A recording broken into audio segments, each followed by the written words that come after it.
দর্শক বন্ধু, আমি দশভুজা ব্লগস আবারও তোমাদের সামনে হাজির আরও একটি গুরুত্বপূর্ণ পূজা পাঠ নিয়ে। আশা করছি তোমরা প্রত্যেকে ভালো আছো, সুস্থ আছো। তোমাদের সুখ শান্তি সমৃদ্ধি কামনা করে আমি আমার ব্লগটা শুরু করছি। আমার টপিক থেকে তো বুঝতেই পেরে গেছো আজকে আমি কি পূজা পাঠ নিয়ে আবার বসেছি। আজকে হলো বৃহস্পতিবারে, আগামীকাল, আজ বুধবার, বৃহস্পতিবার আগামী যে পূর্ণিমা আসছে বৈশাখী পূর্ণিমা বলা হয়। একে বৈশাখী বৌদ্ধ পূর্ণিমা বলা হয়। এই বৈশাখীকে মাধবী পূর্ণিমা বা লক্ষ্মী পূর্ণিমাও বলা হয়, কারণ বৃহস্পতিবারে যদি কোনো পূর্ণিমা সম্পূর্ণ হয় তাহলে সেই পূর্ণিমাকে আবার লক্ষ্মী পূর্ণিমাও বলা হয়। যদিও এই বৈশাখী বৌদ্ধ পূর্ণিমা শুরু হচ্ছে আগের দিন সন্ধ্যা 6:04 বুধবার শুরু হচ্ছে, কিন্তু পূর্ণিমা যেহেতু পরের দিন 9ই জ্যৈষ্ঠ বৃহস্পতিবার সন্ধ্যা 6:48 পর্যন্ত থাকছে, তাই উদয় তিথি মেনে এই পূর্ণিমা বৃহস্পতিবারই পালিত হবে। পূর্ণিমার উপবাস, ব্রত, পূজা সমস্ত কিছু 9ই জ্যৈষ্ঠ বৃহস্পতিবার। বৈশাখী পূর্ণিমার বিশেষ মাহাত্ম্য কি? এই পূর্ণিমা যেহেতু বৃহস্পতিবারে সম্পূর্ণ হচ্ছে, তাই এই পূর্ণিমা আর 5টি পূর্ণিমা অপেক্ষা অধিক গুরুত্বপূর্ণ। এই পূর্ণিমাতে কোন কোন বিষয়গুলি মেনে চলা উচিত, এটাই আমি ভিডিওতে পুরো বলবো। তাই ভিডিওটা শেষ পর্যন্ত দেখলে এবং এই সংক্রান্ত কোনো প্রশ্ন থাকলে অবশ্যই কমেন্ট বক্সে কমেন্ট করে জানাও। তাহলে আজকে আমি শুরু করব বৌদ্ধ পূর্ণিমা বা বুদ্ধ পূর্ণিমা, এটাকে লক্ষ্মী পূর্ণিমাও বলে। আমরা সকলেই জানি শ্রী বিষ্ণু নবম অবতার হিসাবে গণ্য করা হয় গৌতম বুদ্ধকে, আর গৌতম বুদ্ধ এই বৈশাখী পূর্ণিমার দিনই জন্মগ্রহণ করেছিলেন। শুধু তাই নয়, এই তিথিতেই তিনি পরম জ্ঞান লাভ করেছিলেন। গৃহত্যাগের পর তিনি সত্যের সন্ধানে 7 বছর পর্যন্ত বনে ঘুরতে থাকেন এবং কঠোর তপস্যার পর বৈশাখী পূর্ণিমা দিন বোধি বৃক্ষের নিচে বৌদ্ধত্ব জ্ঞান লাভ করেছেন। এবং কথিত আছে ওই দিনকে পায়েস খেয়ে পূর্ণিমা ভঙ্গ হয়েছিল, তাই ওই দিনকে অবশ্যই পায়েস রান্নার একটা চল বা রীতি আছে। ওই দেব বা দেবীকে পূজা করুন না কেন, অবশ্যই সেই দেব দেবীর উদ্দেশ্যে পায়েস অন্তত নিবেদন করুন। যেহেতু এই বৈশাখীতেই বুদ্ধদেব জন্মগ্রহণ করেছিলেন, পরম জ্ঞান লাভ করেছিলেন এবং ওই দিনকেই ওনার মৃত্যুও হয়েছিল, তাই এই বৈশাখী পূর্ণিমায় বৌদ্ধত্ব লাভ করেছিল। হিন্দু এবং সকল সম্প্রদায়ের কাছে এই পূর্ণিমাটা একটা বিশেষ গুরুত্বপূর্ণ। পাশাপাশি এই পূর্ণিমাটাই একটা লক্ষ্মীবারেও পড়েছে, বৃহস্পতিবার। যে পূর্ণিমা লক্ষ্মীবার বা বৃহস্পতিবারে সম্পূর্ণ হয় তাকে আবার লক্ষ্মী পূর্ণিমাও বলা হয়। সেই কারণে এই পূর্ণিমার দিনে যদি সম্ভব হয় অবশ্যই মা লক্ষ্মীর পূজা করুন। মা লক্ষ্মীর পূজার সঙ্গে সঙ্গে শ্রী ভগবান নারায়ণেরও পূজা করুন এবং সিন্নি অবশ্যই দিন। নারায়ণের পূজা মানে সিন্নি দিতে হবে। এই পূর্ণিমাকে মাধবী পূর্ণিমাও বলা হয়, তাই সম্ভব হলে এই পূর্ণিমায় লক্ষ্মীনারায়ণকে একত্রে পূজা করুন এবং পূজার সময় অবশ্যই ক্ষীর বা পায়েস নিবেদন করলে বুদ্ধ পূর্ণিমা সফল হবে এবং ওই পায়েস সবাইকে বিতরণ করলে খুব পুণ্যলাভ হবে। এবং সবার শেষে বলবো, মা লক্ষ্মীকে একটি পদ্ম ফুল যদি নিবেদন করতে পারো তাহলে তো আরোই ভালো। আর যদি সেটা সম্ভব যদি না হয়, মা লক্ষ্মীর উদ্দেশ্যে একটি লাল ফুল অবশ্যই নিবেদন করো। আর বৌদ্ধ পূর্ণিমা একটি বিশেষ দানকে সর্বশ্রেষ্ঠ দান হিসাবেও গণ্য করা হয়েছে এবং স্নানকেও বিশেষভাবে গণ্য করা হয়েছে। গঙ্গা স্নান এই দিনকে যদি করা হয় এবং সাধ্য অনুযায়ী কোনো দুস্থ মানুষকে, গরিব মানুষ বা কোনো নিষ্ঠাবান ব্রাহ্মণ পুরোহিতকে সামান্য কিছু দান করতে পারা যায়, বা যদি জল ভর্তি কলসি বা খাবার দান করতে পারো, তাহলে সেই দান পরম দান হিসাবে গণ্য করা হয়। ছাতা বা বস্ত্র, সামান্য অর্থ দান করলেও খুব ভালো এই বুদ্ধ পূর্ণিমার দিন। আগেই বলেছি, বৈশাখী পূর্ণিমার দিন পায়েস রান্না করলে খুবই ভালো এবং ভগবানের উদ্দেশ্যে এই পায়েসটাকে ভোগ নিবেদন করতে হবে। তাহলে এর থেকে আর পূর্ণ কিছুতেই হবে না। এই পায়েসের একটি অংশ অবশ্যই সন্ধ্যার পর চন্দ্রদেবের উদ্দেশ্যে নিবেদন করতে হবে। শাস্ত্র অনুসারে পূর্ণিমার দিন চন্দ্রদেবের উদ্দেশ্যে কোনো সাদা কিছু নিবেদন করা হয়, তাহলে ধনবৃদ্ধির পাশাপাশি মানসিক শান্তিও লাভ করা যায়।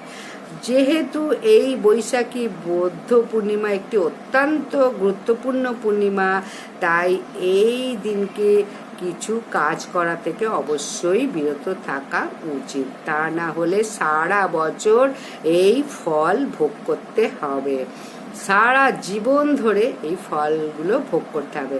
তাহলে প্রথম যেটা বলবো, এই দিনে ভুলেও এই কাজটা করবে না। এই দিনকে কখনোই আমিষ আহার গ্রহণ করবে না। গৌতম বুদ্ধ অহিংসার বিরোধী ছিলেন, তিনি প্রাণী হত্যা কখনো পছন্দ করতেন না। সনাতনী ধর্মে বিশেষ বিশেষ পবিত্র দিনে কখনোই আমিষ আহার গ্রহণ করতে নেই। তাই ভুলেও এই পবিত্র দিনে আমিষ আহার গ্রহণ করো না। যদি উপবাস রাখো সে তো খুবই ভালো, যদি নাও রাখো এই দিনে অন্তত নিরামিষ আহার গ্রহণ করো।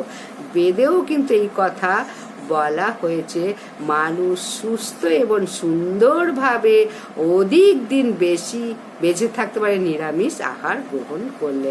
কিন্তু যদি আমিষ আহার গ্রহণ করো, তাহলে অন্য দিন যা করো করো, এই দিনকে অবশ্যই আমিষ আহার গ্রহণ করো না। অষ্টাঙ্গ মার্গে বলেছিলে গৌতম বুদ্ধ যে কোনো রকম ঝগড়া বিবাদে জড়িয়ে পড়বে না, কাউকে আঘাত দিয়ে কথা বলবে না, সর্বদা সংযমী কথা বলার চেষ্টা করবে। যদি কেউ খারাপ কথা বলে, তাও তাকে কোনো সময় খারাপ কথা বলো না। কোনো ঝামেলাও যদি শুরু হয়, সেখানে শান্ত এবং ভালোভাবে সেই ঝামেলা চেষ্টা করো যাতে না আর করে। এই দিন কোনো রকম তর্ক বিতর্কের মধ্যে যাবে না, ঝগড়া বিবাদের মধ্যে জড়িয়ে পড়বে না, তার ফল কিন্তু তোমার কাছে মারাত্মক হয়ে ফিরতে পারে। আর অষ্টাঙ্গী মার্গে উল্লেখ রয়েছে গৌতম বুদ্ধের, এই দিন ভুলেও কোনো মিথ্যে কথা বলবে না, পরনিন্দা পরচর্চা থেকে নিজেকে দূরে রাখো। কোনো অবস্থাতেই অপরের খারাপ কিন্তু চিন্তা করবে না, অপরের ক্ষতি সাধনও কখনো করবে না, মনের মধ্যেও এসবগুলো আনবে না। অপরের ক্ষতি করা যদি ভাবনা বারবার মনে আসে, তাহলে নিজেরই মানসিক ভারসাম্য বিকার হবে। মনকে স্বচ্ছ এবং নির্মল করা অবশ্যই দরকার। এই দিনে কখনোই অন্যের ক্ষতি সাধনের কথা ভাববে না। এই রকম ভাবনা চিন্তা যদি করো, তাহলে ফল কিন্তু শেষে তোমাকেই ভোগ করতে হবে। চতুর্থ যে বিষয়টা হলো সব থেকে গুরুত্বপূর্ণ, এই দিন কোনো ব্যক্তিকে খালি হাতে বাড়ি থেকে ফিরিয়ে দিও না। কেউ যদি সাহায্য নিতে আসে, তাকে কখনো শূন্য হাতে ফিরিয়ে দিও না।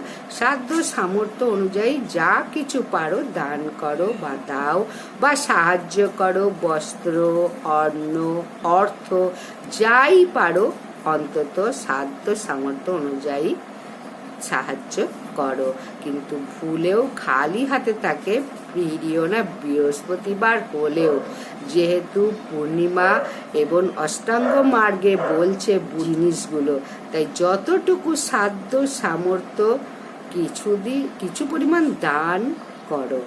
এই পবিত্র দিনে কখনোই পূর্ণিমা তিথিতে কোনো অবস্থাতেই জ্ঞানী ব্যক্তি বা ধর্মগ্রন্থ, সাধু সন্ত, সদা এইসব মানুষকে অবহেলা করো না। এক এক মানুষ এক রকমভাবে শিক্ষা এবং তার নিজস্ব একটা ধর্মমত তৈরি হয়। সেই বিষয়টাকে নিয়ে কখনো রঙ্গ তামাশা করবে না। এক একজনের ধর্মের বিশ্বাস এক রকম, তুমি এই ধর্ম বিশ্বাসে কখনো আঘাত করবে না, কারণ আমাদের ধর্ম আমাদের শেখায় পরম ধর্ম সহিষ্ণু। এমনকি গৌতম বুদ্ধ এই বিষয়টিকে বারবার জোর দিয়েছে। তাই ভুলেও অন্য কোনো ব্যক্তি ধর্মগ্রন্থ বা কোনো গুরুকে কখনো তর্কে জড়িয়ে পড়বে না এই ধর্মকথা নিয়ে। ভোরবেলায় ঘুম থেকে ওঠার চেষ্টা করো। ভোরবেলা ব্রহ্ম মুহূর্তে ওঠা যে গুরুত্বপূর্ণ, কতটা মাহাত্ম্য, এটা কিন্তু আগেও আমি ভিডিও দিয়েছি, পারলে দেখিয়ে নাও। এই দিনকে ভোরবেলা ঘুম থেকে ওঠো, স্নান পর্ব সারো এবং অবশ্যই বলবো একটা টোটকা, হলুদ এবং অশ্বগন্ধা, চন্দন আর গঙ্গার জল দিয়ে বাড়ির চারিদিকে কোনায় কোনায় বৃহস্পতিবার ছিটিয়ে দাও। অর্থ আসবে চুম্বকের মতো। তাহলে অবশ্যই এই কথাগুলো মনে রেখো। এই কথাগুলো যদি মনে রাখো ভীষণ উপকার হবে। আর একটা কথা বলবো, আরও শাস্ত্রে উল্লেখ রয়েছে পূর্ণিমা তিথিতে কখনোই শারীরিক সম্পর্ক স্থাপন করতে নেই। তাই এই দিন শারীরিক মিলন থেকেও দূরে রাখতে হবে। পবিত্র পূর্ণিমা তিথি মূলত দান, ধ্যান, জপ, তপ এর জন্যই সব থেকে বেশি গুরুত্বপূর্ণ। তাই এই চারটিকে সব থেকে বেশি গুরুত্ব দাও। যে দেবতা বা যে ঈশ্বরের প্রতি বিশ্বাসী, সকালবেলা উঠে ওনাকেই স্মরণ করুন এবং ধন্যবাদ দাও, জ্ঞাপন করো। যা কিছু পেয়েছো, যা কিছু পাওনি, কেবলমাত্র তারই জন্যে তাকে স্মরণ করো। ভোরবেলা উঠে ঘুম থেকে ওঠো এবং বলবো কোনায় কোনায় ওই গঙ্গার জলে চন্দন আর অশ্বগন্ধা, চন্দন আর হলুদ দিয়ে গঙ্গার জলে মিশিয়ে স্নান করে বৃহস্পতিবার সমস্ত ঘরের কোনায় কোনায় এই জলটা ছিটিয়ে দাও। দেখো অর্থ আসবে কিন্তু চুম্বকের মতো। নির্দিষ্ট সময় সকালবেলা, ভোরবেলা বা সন্ধ্যাবেলা বা রাত্রিবেলা ঠাকুরের ইষ্ট দেবতার নাম জপ মন দিয়ে করো। আগামীকাল বুদ্ধ পূর্ণিমা, খুব ভালোভাবে সবাই পারলে পালন করো। এটা তো প্রত্যেকের ঘরে ঘরে বৃহস্পতিবার লক্ষ্মী পুজো তো হয়, সঙ্গে নারায়ণের পুজো করো। নারায়ণের পূজনে যত সামান্য মাপা সিন্নি দিয়ে দাও। দেখো তোমার গিয়ে কিন্তু অর্থ আসবে চুম্বকের মতো হু হু করে। এই জিনিসটা করতে পারলে খুবই ভালো।